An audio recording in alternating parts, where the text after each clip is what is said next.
आता आपण अँजिओस्पर्म्स पाहणार आहोत. अँजिओस्पर्म हा exceptionally large group of plant आहे. ह्याच्यामध्ये टेरेस्ट्रियल आहेत, ॲक्वॅटिक आहेत, इवन डेझर्टमध्ये सुद्धा ह्याचे प्लांट्स या ग्रुपमधले दिसतात, अँजिओस्पर्म्सचे दिसतात. आणि याच्यामध्ये मायक्रोस्कोपिक जसं की वुल्फिया पासून ते खूप मोठे युकॅलिप्टससारखे 100 मीटर्स म्हणजे श्रब्स आहेत, हर्ब्स आहेत, मायक्रोस्कोपिक प्लांट्स आहेत किंवा very big plants, very big trees पण याच्यामध्ये आहेत. आता याच्यामध्ये मुख्यतः 2 क्लासेस आहेत, मोनोकॉट आणि डायकॉट. आता डायकॉट म्हणजे काय, ज्याची जी सीड आहे या सीडमध्ये 2 कॉटिलिडॉन असतात. त्याची सीड आहे याच्यामध्ये 2 कॉटिलिडॉन असतात, त्याला डायकॉट म्हणायचं. ह्याचे जे लीव्ज आहेत त्या लीव्जमध्ये रेटिक्युलेट व्हेनेशन असतं, म्हणजे जाळीदार असतात अशा व्हेन्स. ही मूळ व्हेन आहे ही लीफमधली, तर ह्याला परत साईड ब्रांच, त्याला परत साईड ब्रांच असं. So this is a reticulate venation असं लीव्जमध्ये असतं. It is called as reticulate venation. आणि याचे जे फ्लावर्स आहेत ते टेट्रामेरस म्हणजे 4 पाकळ्यांचे किंवा पेंटामेरस म्हणजे 5 पाकळ्यांचे असतात. So these are the properties of dicot. आता मोनोकॉटमध्ये बघितलं तर एम्ब्रिओमध्ये एकच कॉटिलिडॉन असतो. ह्याचं व्हेनेशन जे असतं ते पॅरलल असतं. पॅरलल व्हेनेशन म्हणजे कसं, हे मूळ लीफ आहे तर ही एक वेन, ही एक वेन, ही एक vein. So the veins are long and parallel to each other. It is called as parallel venation. आणि जे फ्लावर्स आहेत ते ट्रायमेरस आहेत म्हणजे 3 पाकळ्यांचे आहेत. So these are the characteristics of monocot. आता ह्याचं जे रिप्रोडक्शन आहे अँजिओस्पर्म्स म्हणजे flower bearing plants, flowering plants आहेत, म्हणजे ह्याचं कॅरेक्टरिस्टिक आहे फ्लावर. या फ्लावरमध्ये जो रिप्रोडक्टिव्ह पार्ट आहे त्याच्यामध्ये मेल आणि फिमेल, आता हे जे सेपल्स आणि पेटल्स आहेत ते असेसरी पार्ट आहेत. मुख्य जे सेक्शुअल रिप्रोडक्शन करणारे पार्ट आहेत ते मेल आणि फिमेल ऑर्गन्स आहेत. त्याच्यामध्ये जो मेल रिप्रोडक्टिव्ह ऑर्गन आहे त्याला म्हणायचं स्टॅमेन. त्या स्टॅमेनमध्ये एक फिलामेंट असतं आणि हे जे ग्रीन आहे हे फिलामेंट आहे आणि त्याच्यावर ॲन्थर आहे. या ॲन्थरमध्ये पोलन सॅक्स आहेत. त्या पोलन सॅकमध्ये पोलन मदर सेल्स आहेत. ह्या पोलन मदर सेल्स ह्या डिप्लॉईड असतात. त्या डिप्लॉईड पोलन मदर सेलमध्ये मिओसिस होतं आणि पोलन ग्रेन तयार होतात. टेट्रॅडच्या एका मदर सेलपासून 4 पोलन ग्रेन्स तयार होतात. आणि हे पोलन ग्रेन्स ह्या फिमेल जो काही रिप्रोडक्टिव्ह पार्ट आहे त्याच्याकडे जातात. कुठल्या पद्धतीनं पोलिनेशन वेगळ्या पद्धतीनं, इन्सेक्ट्स, वॉटर किंवा विंड अशा वेगळ्या पद्धतीनं होतं.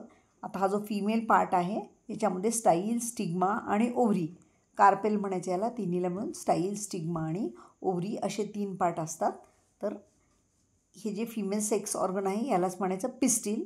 स्टाईल, स्टिग्मा आणि ओव्हरी असे 3 पार्ट आहेत. ओव्हरीच्या आतमध्ये ओव्ह्यूल असतं. ओव्हरीच्या आतमध्ये ओव्ह्यूल असतं. आता जेव्हा ह्या ओव्ह्यूलमध्ये मेगास्पोर मदर सेल्स असतात, त्यातली एक मेगास्पोर मदर सेलमध्ये मिओसिस होतं. त्यातले 3 सेल मिओसिस झाले की 4 सेल तयार होतात. पैकी 3 सेल डिजनरेट होऊन जातात आणि ती जी एक सेल उरली म्हणजे मेगास्पोर मदर सेलचं मिओसिस होऊन ज्या 4 हॅप्लॉईड मेगास्पोर्स तयार झाल्या त्यातल्या 3 डिजनरेट होऊन जातात आणि एक फंक्शनल मेगास्पोर उरतं. ही फंक्शनल मेगास्पोर 3 वेळा त्याचं मायटॉसिस होतं आणि टोटल 8 न्यूक्लियस तयार होतात. आणि ह्या 8 न्यूक्लियसपैकी त्यातले जे 6 न्यूक्लियस आहेत त्याच्यावरती स्वतःची सेल वॉल तयार होते आणि 7वं जे असतं म्हणजे 7 सेल्ड 8 न्यूक्लिएटेड असं एक स्ट्रक्चर त्या ठिकाणी तयार होतं, ज्याला आपण एम्ब्रिओ सॅक असं म्हणतो. ओके, तर अशा पद्धतीने हे फिमेल रिप्रोडक्टिव्ह ऑर्गनमध्ये एम्ब्रिओ सॅक तयार होते. So this is 7 celled 8 nucleated. This is micropylar end. याच्यामध्ये 2 सिनर्जिड्स आहेत आणि फिमेल गॅमेट आहे. इथे अँटीपोडल सेल्स आहेत आणि मध्ये सेंटरला सेंट्रल सेल आहे. दुसऱ्या अपोजिट साईडला अँटीपोडल सेल आहेत. Okay, so these are antipodal cells. तर 7 सेल 8 न्यूक्लिएटेड असं आपण हे सगळं डिटेलमध्ये पुन्हा रिप्रोडक्शन इन फ्लावरिंग प्लांट्समध्ये शिकणार आहे. पण इथे हे एग ॲपॅरेटसमध्ये काय आहे तर एक एग सेल आहे.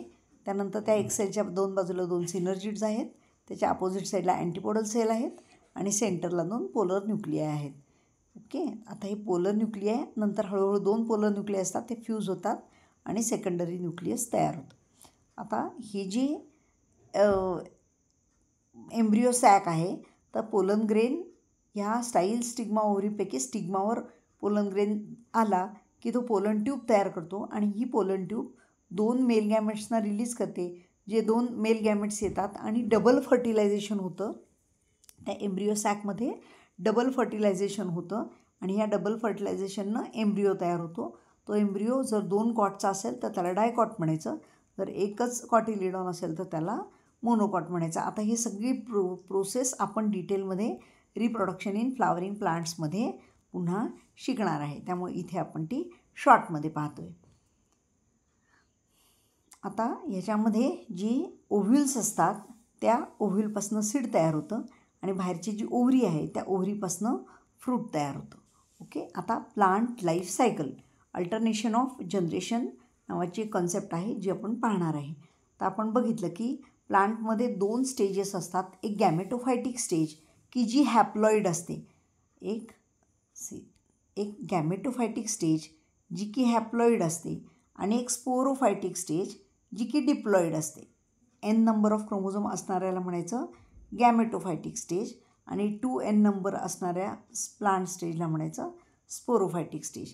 आता सगळ्या प्लांटमध्ये ही गॅमेटोफायटिक आणि स्पोरोफायटिक स्टेज दिसत असते, पण कोणामध्ये गॅमेटोफायटिक स्टेज डॉमिनंट असते, कोणामध्ये स्पोरोफायटिक डॉमिनंट असते किंवा कोणामध्ये दोन्ही स्टेजेस आलटून पालटून दिसतात.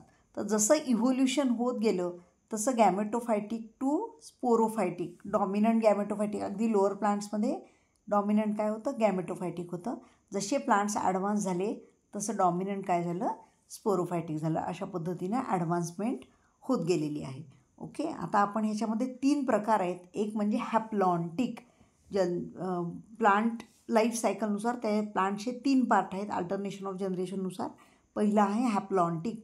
हॅप्लॉन्टिक म्हणजे काय, मेजर जो लाईफचा पार्ट आहे तो त्या प्लांटचा हॅप्लॉन्टिक आहे, म्हणजे हॅप्लॉईड आहे, आणि अगदी छोटासा पार्ट त्या प्लांटचा डिप्लॉईड आहे. आता हे कुणामध्ये आहे, मेनली अल्गीमध्ये. आपण बघितलं अल्गीची प्लांट बॉडी ही हॅप्लॉईड असते आणि ह्या हॅप्लॉईड प्लांट बॉडीवर गॅमेट्स तयार होतात, झायगोट तयार होतं आणि त्या झायगोटमध्ये मिओसिस होतं आणि स्पोर्स तयार होतात आणि ह्या स्पोर्सपासून पुन्हा हॅप्लॉईड प्लांट बॉडी तयार होते, जी लाईफ लाँग हॅप्लॉईड असते. फक्त रिप्रोडक्शनच्या काळामध्ये जे झायगोट तयार होतं त्या झायगोटच्या जो स्टेज आहे तीच फक्त डिप्लॉईड असते आणि त्याच्या पुन्हा मिओसिस होतं, स्पोर्स तयार होतात आणि पुन्हा सायकल रिपीट होतं. म्हणजे ह्याच्यामध्ये मेजर जो लाईफचा पार्ट आहे तो हॅप्लॉन्टिक आहे, म्हणजे N नंबर ऑफ, एकच number of set of chromosome आहे ह्याच्यामध्ये, आणि फक्त रिप्रोडक्शनमधला थोडासा पार्ट डिप्लॉन्टिक आहे. तर it is called as haplontic type of plants. ह्याचं मेन एक्झाम्पल आहेत ऑल अल्गी, जसं की वॉलवॉक्स, स्पायरोगायरा आणि काही क्लॅमायडोमोनास. वॉलवॉक्स, स्पायरोगायरा आणि क्लॅमायडोमोनास. आता इथे मिओसिस कुठं होतं, तर तयार झालेल्या झायगोटमध्ये मिओसिस होतं. तयार झालेल्या झायगोटमध्ये सिंगॅमी झाल्यावर जो झायगोट तयार होतो त्याच्यात मिओसिस होतं आणि अदरवाईज होल प्लांट बॉडी हे हॅप्लॉईड असते. हॅप्लॉईड प्लांट बॉडीमध्ये गॅमेट्स तयार होतात. प्लांट बॉडीज हॅप्लॉईड असल्यामुळे आपोआप गॅमेट्स हॅप्लॉईड होतात, पण 2 गॅमेट्सचं फ्युजन झालं, सिंगॅमी झाली की झायगोट होतो आणि त्या झायगोटमध्ये मिओसिस होतं. सो द ॲडव्हान्स प्लांटच्या बरोबर उलटी प्रोसिजर आहे. तर दीज आर हॅप्लॉन्टिक प्लांट्स. आता डिप्लॉन्टिक प्लांट्स, ते जे ॲडव्हान्स्ड आहेत म्हणजे जिम्नोस्पर्म, अँजिओस्पर्म किंवा काही एक्सेप्शन जसं की फ्युकस नावाची अल्गी आहे, तर ह्यांच्यामध्ये हे डिप्लॉन्टिक असतं. डिप्लॉन्टिक म्हणजे काय, होल प्लांट बॉडी, आपल्या आजूबाजूला जे सगळे मोठे प्लांट्स दिसतात त्यांची होल प्लांट बॉडी ही स्पोरोफायटिक, अँजिओस्पर्म्स किंवा जिम्नोस्पर्म, तर होल प्लांट बॉडी ही स्पोरोफायटिक आहे. म्हणजे त्याच्यामध्ये 2 क्रोमोझोमचे सेट आहे, 2N आहे. मग ह्या 2 क्रोमोझोमच्या सेटमध्ये त्याचं जे गॅमेटोजेनेसिस होतं त्यावेळेला मिओसिस होतं आणि हॅप्लॉईड गॅमेट तयार होतात. हॅप्लॉईड गॅमेटचं फ्युजन झालं की पुन्हा झायगोट तयार होतो. 2 गॅमेट्स हॅप्लॉईड N फ्युजन झालं की 2Nवाला झायगोट तयार होतो आणि त्यापासून पुन्हा डॉमिनंट स्पोरोफायटिक स्टेज. ह्याच्यामध्ये स्पोरोफायटिक स्टेज, प्लांटचं ऑलमोस्ट सगळं लाईफ ते स्पोरोफायटिक स्टेजमध्ये असतं आणि गॅमेटोफायटिक स्टेज ही फारच शॉर्ट असते की जी हॅप्लॉईड असते, ज्याच्यामध्ये हॅप्लॉईड गॅमेट असतात. N मेल फिमेल गॅमेटचं फ्युजन होऊन डिप्लॉईड झायगोट तयार होतं. आता हे ह्याच्यामध्ये कोण येतं, आपले जे रुटीन जिम्नोस्पर्म्स, अँजिओस्पर्म्स किंवा काही एक्सेप्शन जसं की अल्गी लाईक फ्युकस, ह्याच्यामध्ये डिप्लॉन्टिक लाईफ सायकल असतं. तर हॅप्लॉईड जी हॅप्लॉन्टिक स्टेज आहे ही छोटी असते गॅमेटोफायटिक स्टेज आणि डिप्लॉन्टिक स्टेज ही डॉमिनंट असते. ह्याच्यामध्ये फोटोसिंथेसिस कोण करतं, तर ही डॉमिनंट डिप्लॉन्टिक जी फेज असते ती फोटोसिंथेसिस करते. ही इंडिपेंडंट असते आणि ही जी झायगोटची किंवा हॅप्लॉन्टिक स्टेज, गॅमेट झायगोट ही जी स्टेज आहे ही ह्या डिप्लॉन्टिक स्टेजवर अवलंबून असते. ही स्वतःचं फूड स्वतः तयार करत नाही, तर ती डिप्लॉन्टिक स्टेजकडून घेते. जसं की झाडावर फ्रूट येतं, तर झाड हे स्पोरोफायटिक आहे आणि त्याच्यावर येणारं फ्रूट त्याची जी स्टेज आहे ती हॅप्लॉन्टिक आहे. आता एक तिसरा टाईप आहे हॅप्लोडिप्लॉन्टिक. ह्याच्यामध्ये काय आहे, दोन्ही स्टेजेस इंडिपेंडेंटली दिसतात. So it is called S, म्हणजे हॅप्लॉईड स्टेज पण कंप्लीट दिसते, डिप्लॉईड स्टेज पण कंप्लीट दिसते आणि ह्या दोन्ही स्टेजेस बऱ्याचदा एकमेकाशी इंडिपेंडंट असतात किंवा या दोन्ही स्टेजचं एक्सटेन्शन सिग्निफिकंट असतं. कुठली लहान कुठली मोठी अशी नसते, तर दोन्ही स्टेज ह्या प्लांटच्या लाईफ सायकलमध्ये त्याच्या ड्युरेशनमध्ये दिसतात. याचं एक्झाम्पल आहे ब्रायोफाईट आणि टेरिडोफाईट. याच्यामध्ये गॅमेटोफायटिक आणि स्पोरोफायटिक दोन्ही स्टेजेस मल्टीसेल्युलर आहेत. कधीकधी त्या फ्री लिव्हिंग पण असतात, म्हणजे स्पोरोफायटिक स्टेजपासून गॅमेटोफायटिक स्टेज वेगळी होते, ती वेगळी वाढते आणि दोन्ही स्टेजेसमध्ये फोटोसिंथेसिस होऊ शकतं किंवा कधीकधी एक स्टेज दुसऱ्यावर अवलंबून असते, असं पण होतं. सो आपण ऑलरेडी हे ब्रायोफाईट्स आणि टेरिडोफाईट्सच्या रिप्रोडक्शनमध्ये पाहिलेलं आहे. तर ब्रायोफाईट्स अँड टेरिडोफाईट्स आर हॅप्लोडिप्लॉन्टिक, कारण त्याच्यामध्ये दोन्ही स्टेजेस दिसतात आणि कुठली स्टेज दुसऱ्या स्टेजपेक्षा डॉमिनंट अशी नसते. दोन्ही स्टेज आपापल्या इंडिपेंडेंटली प्रेझेंट असतात and both stages are having significant length. So it is called as haplodiplontic stage और हॅप्लोडिप्लॉन्टिक टाईप ऑफ प्लांट्स. याचं एक्झाम्पल आहे ब्रायोफाईट्स आणि टेरिडोफाईट्स. अशा पद्धतीनं प्लांट किंगडम संपलेलं आहे.